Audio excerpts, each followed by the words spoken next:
A Proteus, moderna empresa especializada em medicina e segurança do trabalho, está preparada para atender e implantar as necessidades de saúde e segurança do trabalho e do e-social na sua empresa. Acesse proteusmedicinadotrabalho.com.br ou ligue 2725-0878 e conheça todas as soluções inteligentes que oferecemos. Proteus, qualidade reconhecida e certificada ISO 9001-2015.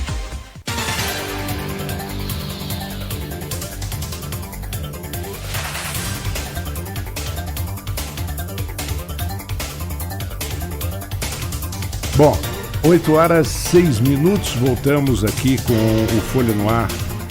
Primeira edição, a presença da professora Arlete Sendra, também jornalista Luiz Abreu Barbosa, nosso Facebook aqui à disposição dos nossos ouvintes e vamos continuar. Eu falo com a Luísio e professora Arlete, eu falo sobre, às vezes, quando certas traduções de títulos, eu falava aqui no intervalo, tem muito interesse comercial. Então, o interesse comercial é jogar, principalmente de filme, para que haja um... E a cada pérola... cada pérola... Agora, a pior que eu vi foi recentemente um livro... Recentemente não, tem alguns 15, 20 anos. The Physician. O livro foi lançado, foi best-seller nos Estados Unidos, The Physician. Foi lançado no Brasil como O Físico.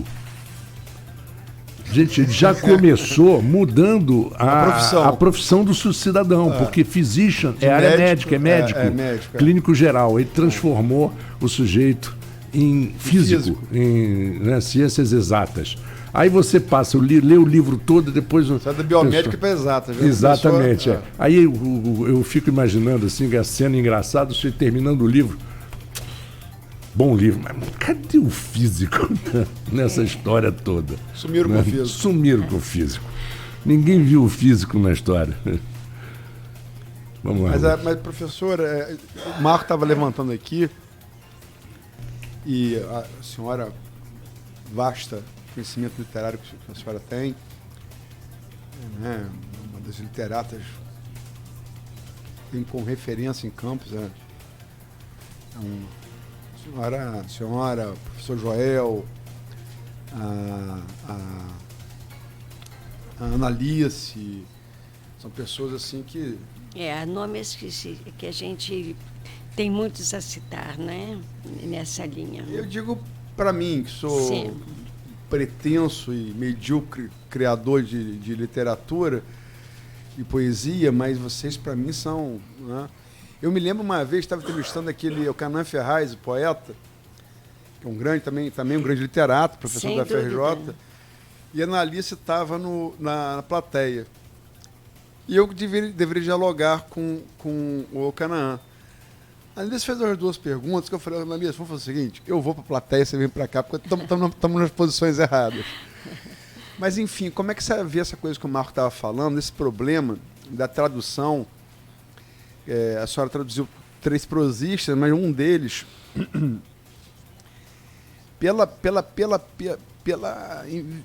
o que faz com o léxico, com a sintaxe, o Guimarães Rosa, quase que reinventa a língua portuguesa, né?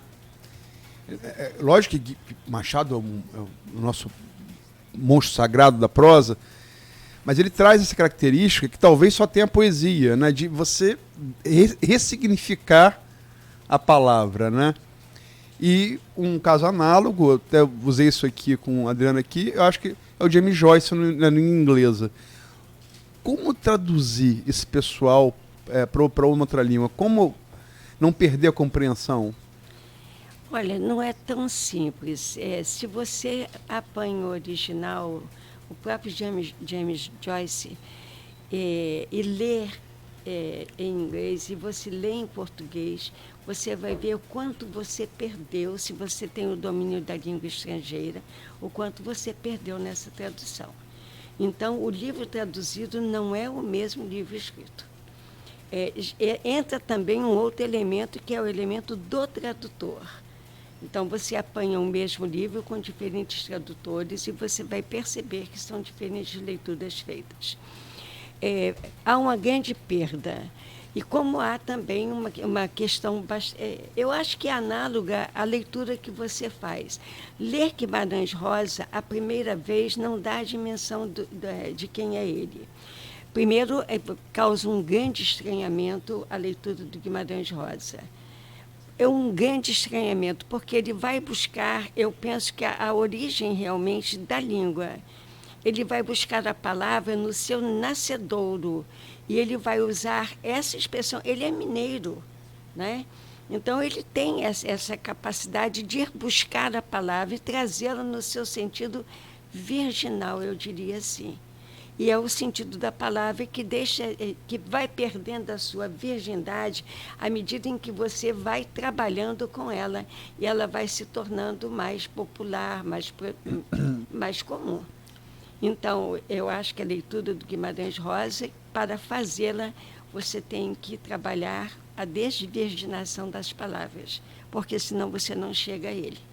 Para mim, quando ele diz viver é um negócio muito perigoso, quer dizer, ele fala para todo mundo, todas as vidas. Ele é muito intenso, o Guimarães Rosa. Todas as obras dele, desde a poesia, né? Desde Magma, em que para você ler Magma, você vai ter que buscar entender o sentido da poesia, e ele ganha um prêmio.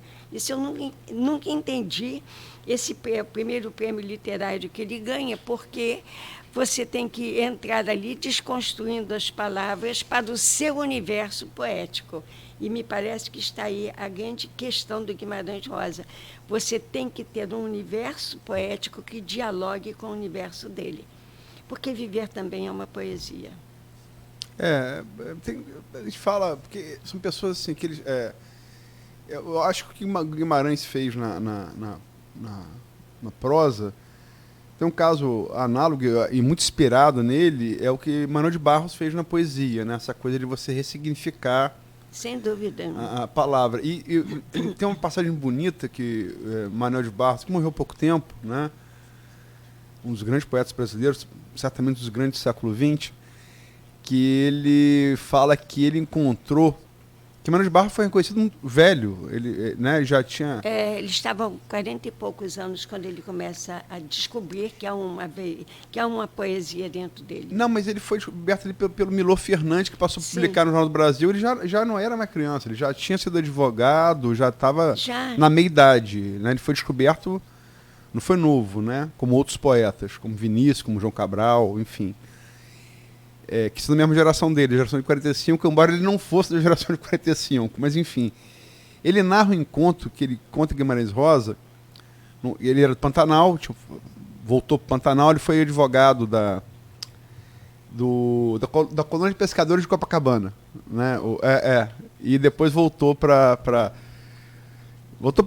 tomar conta dos negócios da fazenda do pai, né? Uhum. Que tomava conta de fato era o irmão, deixava ele para não fazer nada. Mas enfim, ele conta com Guimarães Rosa ainda vivo, e ele jovem, num desses barcos, dessas chatas que faz ali, no transporte no Pantanal, e era o ídolo dele, né? E ele ficou, como é que eu vou chegar? Como é que eu vou chegar? Como é que eu vou chegar?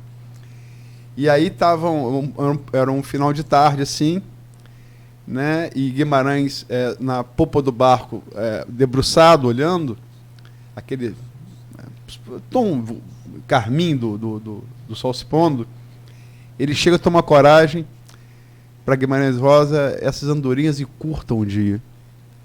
Estava feito o elo. Sem dúvida. Curtam o dia. Que é o que une os dois, né? Exatamente. Como é que encurta o dia?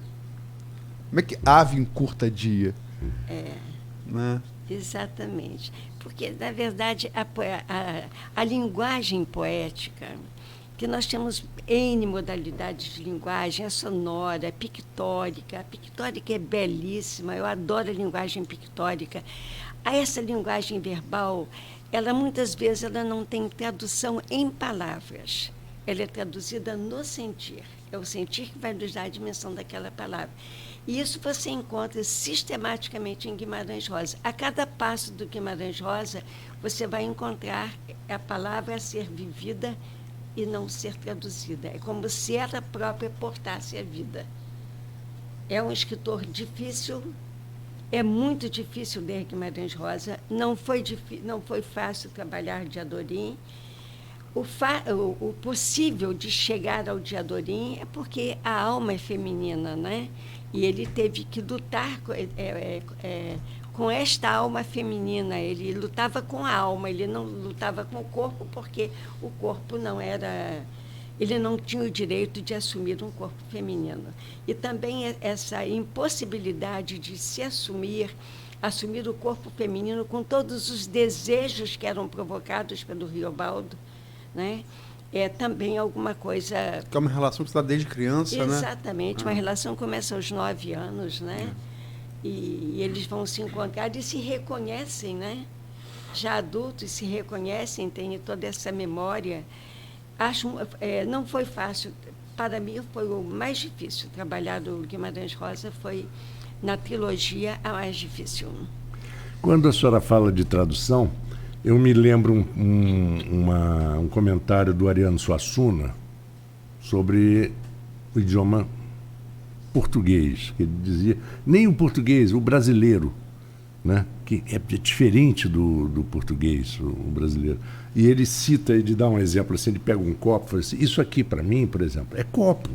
Né? A formação da palavra tem a ver copo. Agora você vê em inglês, é glass. Mas vidro também é glass. E se eu quiser um copo de vidro, vou falar glass of glass? Ele, com aquele humor dele, falando, né? Não tem idioma mais bonito que o nosso. Não tem idioma mais com ritmo que tem o português. É uma coisa... eu acho que o português de Portugal é um português europeu. Agora, o português que falamos no Brasil, ele traz a alma brasileira, porque as palavras vão vestindo os nossos sentidos e os nossos pensares. Então, eu acho que é muito mais idioma, porque tem um traço do próprio povo, do povo ali nativo, o povo que fala aquela língua. Eu não sei se eu estou me fazendo entender. Já Portugal é uma língua europeia da Europa. Que vem do ibérico, do lusitano, uma mistura. Chico Buarque fala, né? Um idioma periférico do castelhano, o português. Isso. Exatamente. E aqui não, ele é realmente a nossa língua, as nossas expressões estão aqui presentes. E se você parar para pensar, para ver, o angolano, o moçambicano e o português falam muito parecido. Nós falamos diferente. É um ritmo mais lento, né? Eu acho que é muito Castro Alves, né? Que é a brisa do Brasil, beijo e balança, né? Exato. Nós falamos com esse ritmo, né? Bem baiano, bem... Também acho que passa um pouco por aí. Agora, falar em Moçambique, a gente tem que falar do Mia Couto, né? Sim, mas como surge uma criatura, os poemas escolhidos dele, aquilo é poesia mesmo, é poesia que nasce, é poesia, e ele tem a condição de registrar essas palavras. Eu recebi um convite dele já há uns 10 anos, quando ele esteve em Campos, numa Bienal. Ele me convidou, conversando com ele sobre a obra dele, ele me perguntou, não quer ir para Moçambique para fazer um trabalho sobre minha obra? E eu não tive a oportunidade de ir. Isso é horrível, né? Isso é muito ruim. Quem é tarado nele também é Adriano Moura. Bom, mas Adriano também é uma criatura muito especial, né? É um grande literato, é uma grande presença intelectual de Campos. Sim, um grande poeta, né? Um grande poeta. Dramaturgo também. Exatamente. Aliás, Campos é rica em poesia, em dramaturgia. Campos é um celeiro, né? E a gente sabe que a gente, às vezes, não dá a valorização necessária, mas nós temos grandes nomes. Sim. Aqui, tivemos um artista como Capi, né, que era um fenômeno. Assim, Exatamente. Capi era genial em várias áreas, né? No teatro, na literatura, fez... não tinha curso de arquitetura, mas tinha esse domínio, essa sensibilidade da arte. Capi foi meu aluno na escola técnica. E eu me recordo, eu tenho muitas lembranças dele. Depois ele apresentou uma peça minha aqui em Goitacazes, que foi sobre Zé Cândido de Carvalho. Como é? Foram-se os coronéis, ficaram os lobisomens. Ele apresentou essa peça minha em Goitacazes, foi a primeira brincadeira que eu fiz. Ah, a senhora já tinha experiência em dramaturgia antes? Eu não sabia. Com essa peça de Capi. E Capi dirigiu? E a Maria Helena trabalhou nessa peça. Leninha? Capi que dirigiu. Mas o texto da senhora? O texto meu. Ah, então a senhora não estreou na dramaturgia agora? Não, como monólogo é a primeira vez que eu trabalho. Ah, não sabia, pensei que fosse... Tenho uma dificuldade enorme. O monólogo, para mim, é mais tranquilo, entende? Agora, fazer o diálogo, e Capi apresentou. Foram-se os coronéis, ficaram os lobisomens. E o título é ótimo. Eu fiz um texto imenso Muito. que saiu cortando. Claro. Então, eu estou falando que foi meu, mas os cortes de Capi, eu acho fantásticos. Eu tenho esse texto com todos os cortes dele. Aqui não cabe, Dona Arlete. Mas minha aula na escola técnica, quando ele foi meu aluno, eu me recordo que dei uma aula sobre figuras literárias. Olha, falar de metáfora, metonímia, catequese, ele ficou encantado com a aula. Por que sei? Porque quando eu saí, ele me esperou na porta e disse assim, a aula da senhora foi linda. Eu falei, e o que ficou? Ele disse assim, nada, só a beleza. Disse, nada havia realmente, né? Mas ele gostou dos exemplos, a sensibilidade de Capi, né? Tenho lembranças dele muito bonitas. Professora, são 8h22, vamos fazer um pequeno intervalo aqui para a gente cumprir o nosso... Tudo bem. Né? Vamos faturar um pouquinho, né? Não tinha um apresentador que dizia isso. Fazer nosso comercial. Vamos aos nossos comerciais, por favor. Sem Já voltamos para fazer o último segmento da nossa entrevista. A Proteus, moderna empresa especializada em medicina e segurança do trabalho, está preparada para atender e implantar as necessidades de saúde e segurança do trabalho e do e-social na sua empresa. Acesse proteusmedicinadotrabalho.com.br ou ligue 2725-0878 e conheça todas as soluções inteligentes que oferecemos. Proteus, qualidade reconhecida e certificada ISO 9001-2015. 2019 inicia um novo ciclo para a nova Canabrava. A motivação por novas oportunidades nas áreas do agronegócio e da bioenergia enaltece cada vez mais a busca por novos desafios. Estamos comprometidos com o desenvolvimento da nossa região